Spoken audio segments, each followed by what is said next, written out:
राधा वल्लभ श्री हरिवंश। राधे राधे महाराज जी। महाराज जी, आपके वचनों के अनुसार किए गए पापों और पुण्यों को अलग अलग भोगना पड़ता है, पर क्या जानबूझकर किए गए पापों को जानबूझकर किए गए पुण्य नष्ट करते हैं?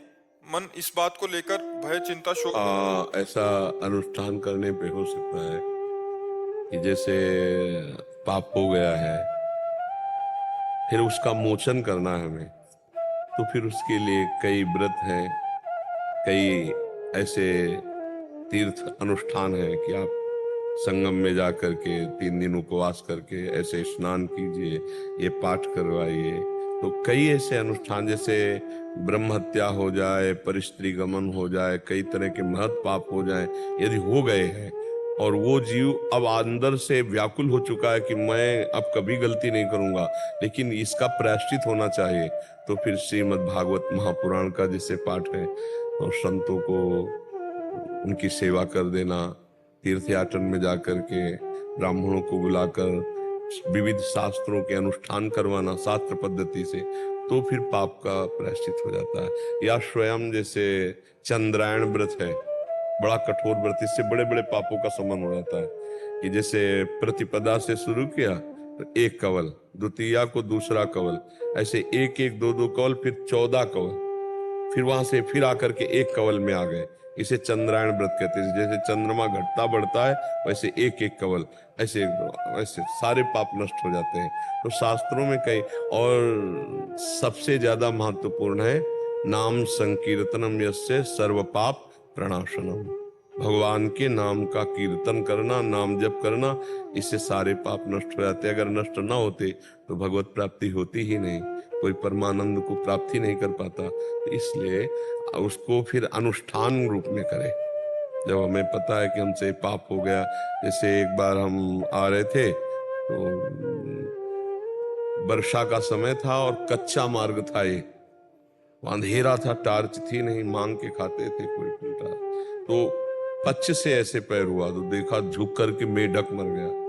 हमें लगा कि आज अगर हमारे पास टार्च होती तो हम देख लेते नीचे अंधेरे, पर हमें बड़ा पश्चाताप हुआ। फिर आकर कुटिया में गोपाल शास्त्र नाम का पाठ किया उसके लिए, उस जीवात्मा को प्राप्त हो जो हमसे गलती हो गई। तो अगर हमसे कोई पाप बन जाता है तो उसका अनुष्ठान भी है। गोपाल साहब जितना पाप है उसके अनुसार महापुरुषों से जैसे निर्णय करवा के कि ये करो ऐसा। अब जैसे आप गिरिराज जी की परिक्रमा लगा रहे हैं, पाप नष्ट हो जाएंगे। दंडवती परिक्रमा लगा रहे हैं और पाप नष्ट हो जाएंगे।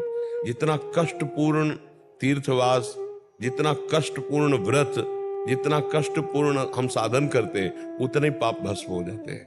ऐसा होता है। महर्षि, दैनिक क्रिया में मैं नौकरी में हूँ, तो वहाँ नौकरी में इस प्रकार के पाप हैं जो हमें पता है कि हमसे हो रहे हैं और हमारी मजबूरी है वो करना।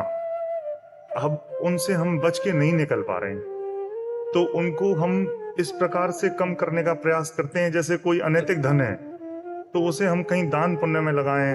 नहीं, वो फिर नहीं ठीक रहेगा। हमारी बात को आप समझिए कि अगर जैसे आपने किसी संत को रुपए दे दिए तो अधर्म से आए हुए धन से वो जब संत प्रयोग करेंगे तो उनकी बुद्धि में अधर्म का ही प्रकाश होगा, अधर्म ही बार बार प्रेरित करे, गंदी बातें प्रेरित करेंगी। हाँ, ये जरूर है कि अगर अधर्म का पैसा हो तो रोग निवृत्ति के लिए अस्पताल में दे दे या गौ सेवा में दे दे, ये तो चले, लेकिन संतों को अधर्म का पैसा न दे, नहीं तो बुद्धि संतों की खराब हो जाएगी और भजन में बाधा। मंद व्यक्ति को, जरूरतमंद किसी व्यक्ति को कोई आवश्यकता हो, हाँ, ऐसा भी कर सकते हैं। ऐसा, पर हमें लगता है प्राथमिकता पहले 2 की दें।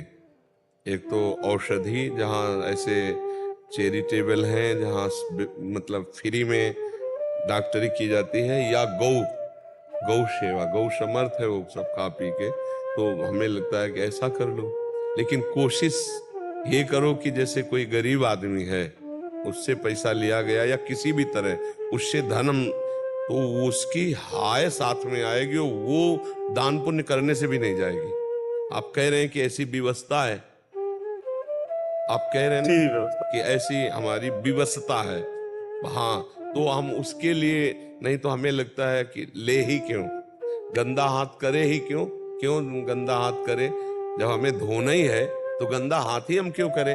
जब हमें देना ही है किसी को तो हम गंदा हाथ क्यों करें? जहाँ गरीब लोगों की अव्यवस्थाएं हैं उन व्यवस्थाओं में उनको लगा दो। वैसे कोशिश रखना कि कभी किसी गरीब का धन ना आ जाए, नहीं उसके साथ उसका दुख आता है, उसकी हाय आती है, वो बहुत खतरनाक होती है।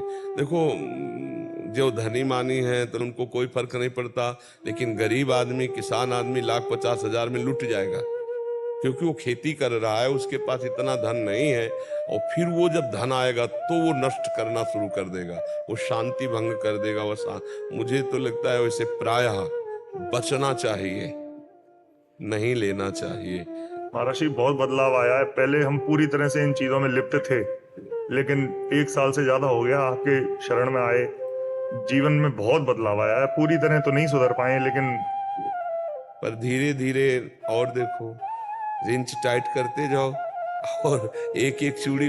कोई भी गलत कार्य होने पर ऐसा लगता है जैसे हमारे अंतरात्मा पे श्री राधा राधा राधा लिखा हुआ है, और गलत काम होते ही ऐसा लगता है जैसे किसी ने पाइपलाइन लगा के धो दिया हो। बिल्कुल बिल्कुल बिल्कुल बिल्कुल बिल्कुल सत्य है, बिल्कुल सत्य है आपका अनुभव। पर बहुत अच्छे आदमी हो, आगे बढ़ो आप। हम देखो, आगे बढ़ो, हिम्मत करो, असत रूपी दलदल से निकलो, गंदी बात रूपी दलदल से पूरे निकल जाओ। मनुष्य जीवन निकलने के लिए मिला है, फंसने के लिए नहीं मिला है।